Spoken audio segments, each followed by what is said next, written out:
वाक्य पाठ केलं की त्याच्यामध्ये महाराष्ट्रातील 36 जिल्हे येतात.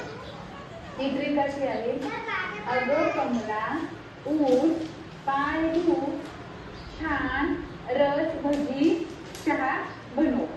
म्हणा बरं, अगं कमला उठ पाय धु छान रस भजी आणि चहा बनव. सोपं आहे की नाही? पाच मिनिट की नाही?